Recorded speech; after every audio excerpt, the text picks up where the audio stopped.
Bonjour à toutes et à tous et bienvenue dans Chrétienne, le podcast qui creuse la Bible pour servir Christ. Je suis Aurélie Bricot et je suis ravie de vous accueillir pour un nouveau podcast, toujours en compagnie de ma fidèle co-animatrice Angie Velasquez-Thornton et de notre invitée pour un deuxième podcast avec Rachel Yates, qui est la responsable du ministère Femmes de la Parole à Évangile 21. Si vous voulez réécouter sa présentation, qui elle est, son histoire, on vous renvoie au podcast de la semaine dernière où nous avons pu avoir une bonne conversation avec elle au sujet de son histoire de vie qu'elle nous a partagée, notamment par rapport à la perte de son enfant Joachim. Aujourd'hui, on voulait continuer cette conversation avec toi, Rachel, sur comment accompagner un être cher suite à la perte de son enfant, qui nous semble un sujet hautement important. Je rappelle au passage que tu te formes actuellement, corrige-moi si je me trompe, en counseling biblique. Dont on en a déjà x-ment parlé, étant donné que je suis également cette formation de mon côté. Oui. Alors concrètement, est-ce que tu peux nous partager les choses qui aident les parents qui ont perdu un enfant? Oui, je pense que je commencerai par dire que, je l'ai dit aussi la dernière fois, je me pose pas en experte et à vouloir dire que par ce que nous, on a vécu, on sait exactement ce qu'il faut faire, loin de là. Mais c'est aussi en discutant avec d'autres et par mes nombreuses lectures à ce sujet ces dernières années, euh, ce que je dis toujours en premier, c'est que c'est normal de pas savoir et c'est normal d'avoir des craintes, de mal faire. Et mais c'est pas pour autant qu'il faut rien faire. Et notamment, je pense que ce qu'on fait souvent, c'est qu'on se dit, bah, on veut être disponible pour les gens, mais on ne veut pas leur faire plus de mal encore, on ne veut pas être indélicat. Donc, on va leur dire qu'on est disponible et on va se rendre disponible. Nous, ce qu'on a réalisé avec mon mari, c'est que bon nombre de personnes nous ont dit, on est là pour vous, dites-nous si vous avez besoin de quoi que ce soit. Mais en fait, moi, je savais même à peine m'habiller le matin. Ça fait qu'en fait, d'essayer d'imaginer comment solliciter des gens pour nous aider, on n'y arrivait pas. Et ça, pour moi, c'est un des conseils peut-être les plus simples qu'on pourrait donner. C'est juste d'oser prendre l'initiative, même si je sais bien que c'est pas facile. Et notamment, c'est vraiment des choses qui peuvent nous paraître très, très simples. Un repas tout prêt, on ne s'imagine pas en fait à quel point c'est précieux. Pour nous, ça a été des gens qui spontanément proposaient de prendre nos enfants, les emmener en promenade pendant 2 heures. Moi, le calme à la maison pendant 2 heures, ça n'avait pas de prix. Ça pouvait tout simplement prendre notre linge, s'en occuper, nous le ramener tout plié. En fait, il y a plein de petites choses. Et ça aussi, je suis persuadée que lorsqu'on prie pour ça aussi, Dieu nous donne des idées par rapport à ça. C'est vraiment de ne pas attendre que la personne nous sollicite, mais d'avoir faire ce petit pas de prendre l'initiative, même si c'est pas facile. Ça, je le conçois. Et aussi, tout simplement, prendre l'initiative d'un petit SMS, d'un petit message très, très court, mais je dirais assez souvent, tout simplement pour dire on n'oublie pas, on est là. Je pensais à toi ce matin. Voilà, des choses qui sont très, très, très basiques, mais qui sont très, très pratiques. Et aussi, ne pas hésiter de le faire sur la durée et pas seulement les premiers jours ou les premières semaines. Un autre aspect qui est aussi vraiment lié, il me semble, moi, au fait que c'est lié, en tout cas pour nous, au deuil périnatal. Une des choses qu'on fait qui nous plaît le plus, je crois, hein, quand on attend son enfant, c'est qu'on choisit son prénom. Mais quand on perd cet enfant autour de l'accouchement, on réalise que peu de gens pensent à nous demander ce prénom. Et les personnes qui le savent, elles n'osent pas trop se servir du prénom. Et moi, j'encourage tout le monde. Utilisez le prénom de cet enfant. Prononcez-le. Moi, c'était, et encore aujourd'hui, c'est le cas. Quand je reçois un SMS ou quand je vous entends, vous, Angie, Aurélie, en fait, parler de ce que j'ai vécu en prononçant le prénom Joachim, celui qu'on avait choisi pour lui, à chaque fois, ça me met un baume au cœur. Parce que pour moi, je réalise qu'il n'est pas vrai seulement pour Eddie et moi, ou ses grands-parents, sa famille proche, mais aussi pour toute personne qui entend notre histoire. Donc, utiliser le prénom de cet enfant, et même si ça fait pleurer la maman, en fait, ou le papa, de toute façon, les larmes, elles étaient là, elles étaient Mm. pas loin. C'est pas de votre faute, c'est pas vous qui faites pleurer la personne. Au contraire, en tout cas, dans mon cas, souvent, c'était des larmes de soulagement et juste parce que ça me faisait tellement bien que la personne osait prononcer son prénom. Mm. Et la troisième chose pour moi, c'est de noter des dates. Quand je réalise que les gens y ont pensé et m'envoient encore des années plus tard un message pour nous, voilà, quelques jours avant Noël, en me disant il est toujours dans notre cœur, et ben, c'est aussi quelque chose qui fait énormément de bien. Tout simplement une manière de montrer pour nous aussi cet enfant, il a vécu, il a été là, il est important et il fait partie de votre famille. Donc tout simplement penser à noter cette date et se faire des petits rappels pour s'en servir en fait de cette date importante. Hmm. Wow. C'est simple, mais c'est des Mm. choses que peut-être on n'y penserait pas ou que les gens diraient non, mais euh, oui, comme tu disais, oh, je veux pas la rappeler, je veux pas lui faire Mm. mal. C'est mieux d'éviter le sujet. C'est normal que les gens puissent penser comme ça. Oui, Et la plupart d'entre nous avons déjà constaté que c'est difficile de savoir quoi dire. Et la peur de blesser ou d'être maladroite nous fait hésiter à mm. parler aux personnes qui ont perdu quelqu'un. Pourrais-tu dire ce qui t'a aidé, des choses à savoir pour vraiment encourager? Souvent, la personne qui vient de subir quelque chose de très douloureux ne veut pas que tu lui colles Romains 8, 28 sur le front pour que ça résoudre tous ses problèmes. Il y a une façon de citer la parole de Dieu et un moment pour le faire. Et nous adorons la parole de Dieu. Donc, je ne veux pas minimiser ça. Mais parfois, on balance des versets aux gens sans reconnaître que c'est parfois blessant la façon qu'on le fait. Exactement. Et c'est le verset que tu cites, c'est celui aussi auquel je pense tout de suite. Mais effectivement, en fait, la parole de Dieu, c'est la première consolation. Elle est pertinente, elle est juste et elle est vraie.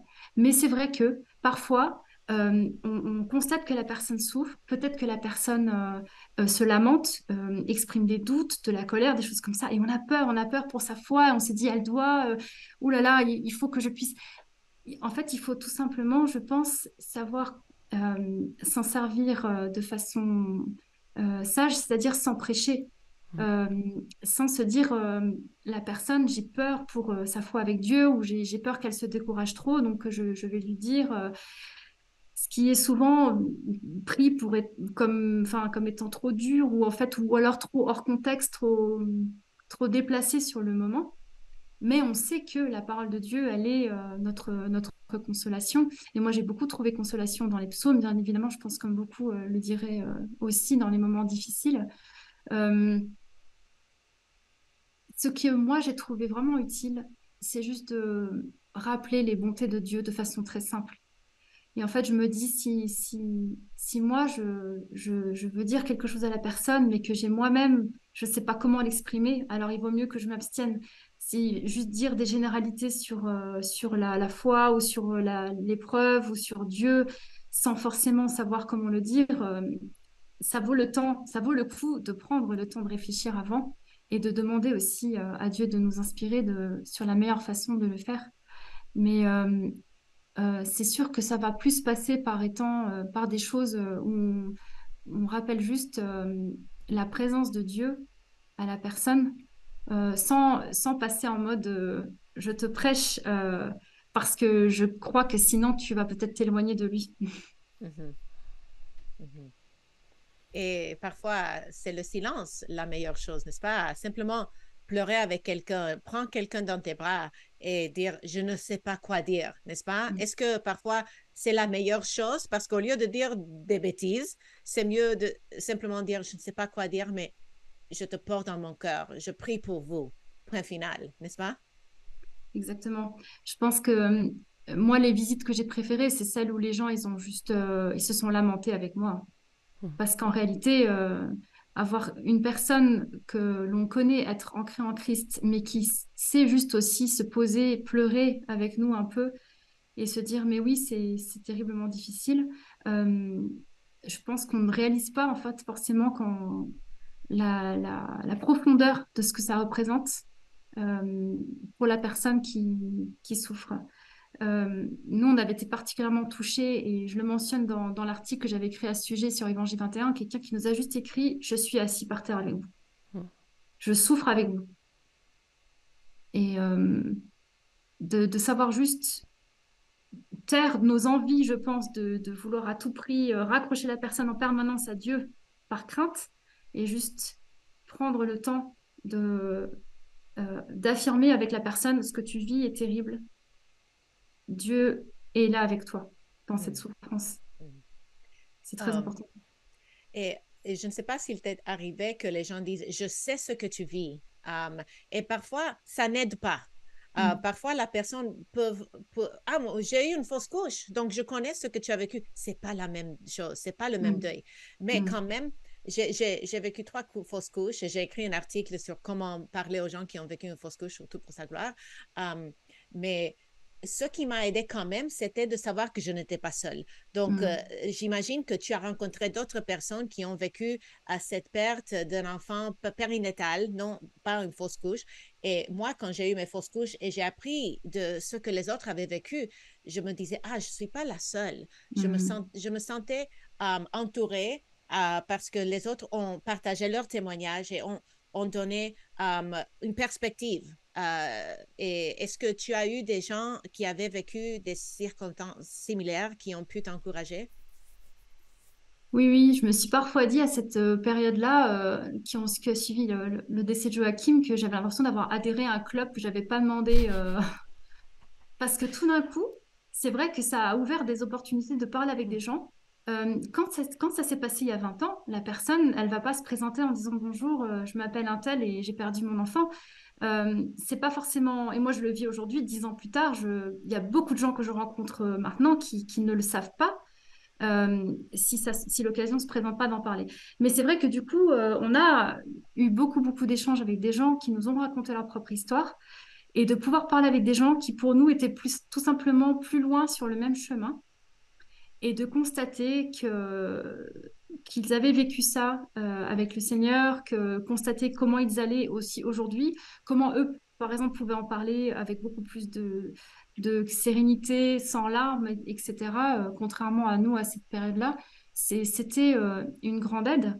Mais c'est vrai que c'est important de juste prendre ce que vit la personne, sans forcément vouloir montrer qu'on s'identifie nous-mêmes personnellement ou plaquer notre propre expérience. Mm. Et je me pose la question moi-même de qu'est-ce que j'ai pu faire ou dire moi, peut-être de façon hyper maladroite avant, en me disant: je veux pouvoir dire à la personne: je suis avec toi, je sais que tu souffres, alors qu'en réalité, à moins d'avoir vécu exactement la même chose, et encore, tout le monde le vit différemment. Euh, c'est vrai que moi, parfois, j'avais envie de dire aux gens: mais je viens d'enterrer mon fils. Je N'essayez pas de comprendre complètement tout.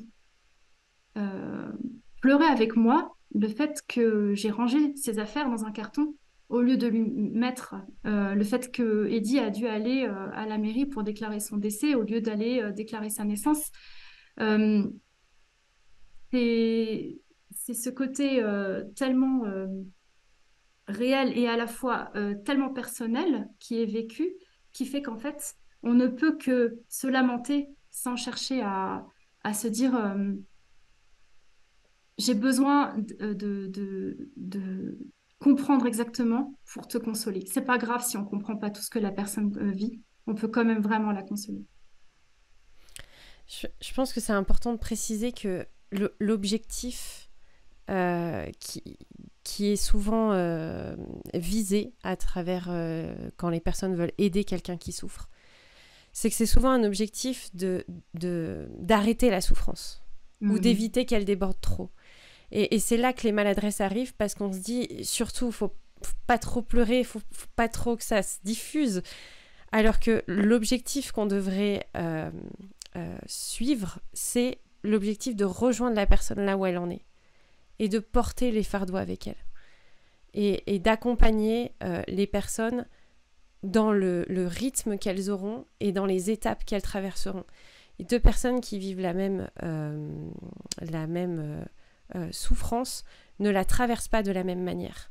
Donc même s'il y a des choses qui se rejoignent avec des indicateurs qui, bien sûr, voilà, on fait partie des clubs, les clubs de celles qui ont perdu leur mari, ceux qui ont perdu des enfants, ceux qui ont eu des cancers. On a tous nos petits clubs finalement à nous. Mais on les a tous vécus d'une manière qui est différente, parce que nos histoires sont différentes, parce que on vit les choses aussi avec Dieu différemment. Et je crois que c'est ça finalement la force de l'Église, c'est de se dire, on ne sait pas ce que l'autre y vit. De toute façon, si on a envie de mettre un couvercle dessus pour éviter que ça déborde, on n'y arrivera pas. Parce que Dieu, il veut nous apprendre quelque chose à travers tout ce qui se passe. Et comment est-ce qu'on va réussir ensemble à porter les fardeaux les uns des autres pour cheminer sur le chemin que le Seigneur place devant nous. Comment est-ce que l'Église peut réfléchir d'une manière concrète pour aider une famille qui vient de perdre un enfant? Ouais, je la trouve excellente cette question, parce que c'est vrai que l'Église est un des moyens que Dieu nous donne de consolation aussi. Et elle a pas de prix. Enfin, elle est merveilleuse et elle est précieuse dans tout justement ce qu'elle a d'imparfaite et de parfois maladroite. Alors, il y a bien sûr tous les aspects vraiment pratiques de la vie d'église, comme j'ai mentionné au début aussi, de ce qu'on peut mettre en place. Et tout ça, l'église peut déborder aussi d'idées pratiques pour le faire. Et ce qui nous a, nous, aidés, c'est qu'on a pu prendre la parole, nous, pour rapidement expliquer ce qui nous est arrivé. Et aussi pour expliquer à l'église que Eddie et moi, on ne vivait pas les choses de la même manière.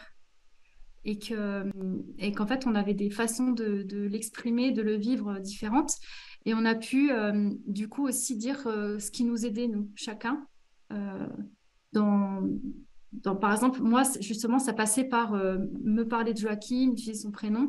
Et dit, lui, il avait besoin d'autre chose. Il avait besoin de pouvoir reprendre son ministère, de pouvoir reprendre des responsabilités, etc. Moi, j'avais besoin de temps. Et le fait de pouvoir l'exprimer à l'Église et que l'Église s'en souvienne, ça a été vraiment une grande aide. Et nous, on a aussi notre petit groupe de maison, en fait, qui s'était, entre eux, s'était mis d'accord pour chacun, il me semble que c'était une fois par mois, un des membres du groupe de maison nous envoyait une carte, voilà, pour nous redire leur soutien, etc. Je pense que de façon globale, c'est aussi, c'est vrai que c'est en église qu'on apprend à se lamenter et à pleurer et à se réjouir. Donc, à se réjouir de notre espérance en Christ, en sachant que la séparation qui est vécue par cette famille, elle est momentanée, elle est pour un temps, que là, maintenant, c'est le temps des larmes et du deuil, et qu'il y aura aussi d'autres temps. Et que c'est vrai que nous, en famille, on a pu aussi vivre après le temps de la joie quand Dieu nous a donné un autre enfant. Ensuite, quoi, quand il nous a donné notre quatrième enfant, l'Église s'est réjouie avec nous, je pense, il me semble, d'une façon un peu particulière, parce qu'ils avaient pleuré avec nous aussi. Et qu'en fait, ça fait partie de l'histoire de notre assemblée locale ici à Besançon, et plus globale aussi, parce que on a bénéficié du soutien de l'Église dans son ensemble, avec tous nos frères et sœurs dispersés, quoi.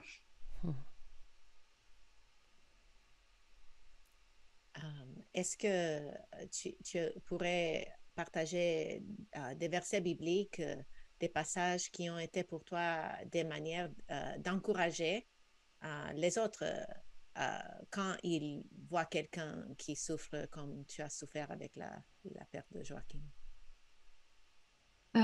C'est intéressant pour moi parce que tous les mois qui ont précédé son décès, j'étais très travaillée par la question de la joie en Dieu. Qu'est-ce que ça voulait dire? Et en particulier le psaume 16, je l'ai beaucoup médité en fait toute cette année-là, qui commence par où le psalmiste il commence en disant bah, je cherche un refuge en toi, Dieu en fait.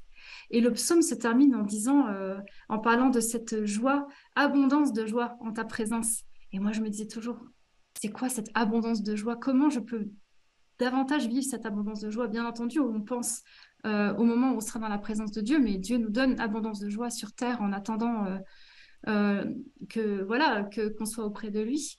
Et ce verset, je l'avais médité toute l'année, en particulier. Donc, bien évidemment, il était très très présent dans mon esprit quand on a vécu ce qu'on a vécu. Et je me suis dit, tiens, oui, Dieu va me montrer en fait abondance de joie, quelles que soient les circonstances. Et enfin, moi, je vois bien, je suis toujours intéressée de discuter avec les gens, d'entendre leur récit de vie, parce que ils vont me raconter comment eux ont vécu ce qu'on connaît de Dieu dans leurs circonstances.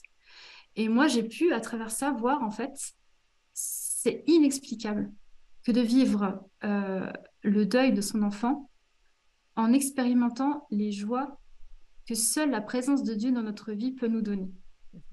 Je ne sais pas si Dieu avait prévu, enfin voilà, m'a donné ce psaume en particulier, cette méditation pendant des mois et des mois avant, pour me préparer en fait à cette épreuve peut-être. Dans tous les cas, euh, c'est cette réalité d'une joie que rien ne peut nous enlever, qui bien entendu n'est pas toujours aussi palpable que, enfin, en permanence, tous les jours, mais qui est d'une profondeur telle qu'il n'y a que la présence de Dieu dans notre vie qui peut l'expliquer, parce que toutes les circonstances sont contraires à cette joie. Oui, c'est incroyable comment, quand on vit les pires moments de nos vies, c'est dans un certain sens les meilleurs aussi, parce que cette intimité qu'on goûte avec le Seigneur, c'est quelque chose qu'on ne vit pas généralement quand tout se passe bien. Et je ne veux pas revivre mes moments de deuil et de tristesse et de perte, mais je souhaite une intimité qui puisse passer par les moments tranquilles. Mais c'est pas comme ça la vie, n'est-ce pas? C'est ça, c'est ça. Oui, oui, je me suis souvent dit qu'il fallait que je me rappelle de cette intimité avec le Seigneur, de cette joie et de cette paix que j'ai connue, parce que je me dis qu'il n'y a pas que dans les moments difficiles qu'il nous la donne, mais parfois il y a une lumière plus particulière dans ce moment-là et à nous de nous en souvenir. Est-ce qu'il y a des livres ou d'articles ou d'autres ressources chrétiennes qui t'ont aidé? Je pense que tu as cité dans le dernier épisode. Est-ce qu'il y a d'autres?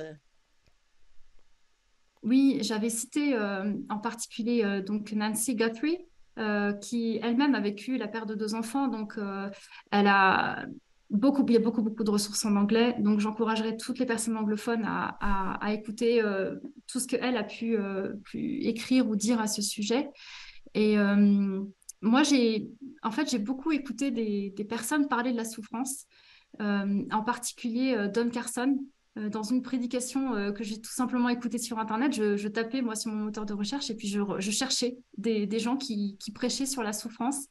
Il y en a un en particulier où il dit comment un grand Dieu permet-il la souffrance. On peut le trouver sur Internet, je pense. Enfin oui, je le sais. Et je, je trouve que pour chacun, ça va être différent. On n'a pas tous envie de lire les mêmes choses au même moment. Donc, je voulais juste aussi dire que on a souvent envie de donner un livre à une personne qui souffre, mais il ne faut pas s'attendre à ce que la personne le lise tout de suite, surtout si c'est un livre de méditation, etc. Et il n'y a pas énormément de choses en fait en français à ce sujet. Mais un livre qui est magnifique que j'ai lu après, c'est Le Dieu qui pleure de Johnny Erickson, qui est sur le sujet de la souffrance, qui est vraiment excellent, que je recommande dans tous les contextes. J'ajouterais aussi le livre de John MacArthur, Dans les bras de Dieu, Comment garder espoir après la perte de son enfant. c'est court, c'est simple. Donc, parfois, les gens n'ont pas la tête pour lire un long livre, mais ce livre est accessible et cela m'a vraiment aidé à réfléchir de façon théologique sur ce qui se passe quand on perd un enfant. D'où la pertinence de créer des bibliothèques dans les églises avec ce genre de références qui sont dans un petit coin et « Ah, tiens, il y a un truc que je peux prendre !» Ouais, franchement, merci pour ces références qui seront bien sûr écrites dans la description. Est-ce qu'on clôture notre conversation là ou on peut la poursuivre pendant encore 2-3 heures, je pense, assez facilement. Oui, je confirme. En tout cas, merci beaucoup Rachel d'avoir partagé ton expérience, ton histoire, tes combats, tes luttes, tes questionnements. Et on espère que c'est quelque chose qui va pouvoir vous encourager, vous qui nous écoutez, à comprendre ce que Dieu fait à travers la souffrance, à la voir comme Dieu la voit, pour la vivre comme Dieu veut. Je reboucle un peu avec le thème de tout pour sa gloire, même si je le fais pas tout le temps quand même, à vrai dire, il faut, disons-le. Mais il y a vraiment cette volonté divine de nous faire grandir d'une manière ou d'une autre. Et après la souffrance, on ressort en général beaucoup plus riche que comme on est rentré. Et si ça peut vous encourager à la traverser avec le Seigneur pour aller dans cette éternité qui nous attend, où il n'y aura plus de deuil, plus de larmes ni de souffrance. C'est notre espérance. Merci en tout cas de ton partage, de ta simplicité. C'est vraiment apprécié. On vous dit que vous pouvez nous écrire, commenter ce podcast, etc. à chrétienne au singulier @toutpoursagloire.com. Et on vous donne rendez-vous pour la semaine prochaine pour un nouveau podcast dont je tairai le thème puisque je suis complètement ignorante du prochain sujet qu'on abordera. Merci à toutes, je vous souhaite une bonne semaine dans la paix du Seigneur. À bientôt.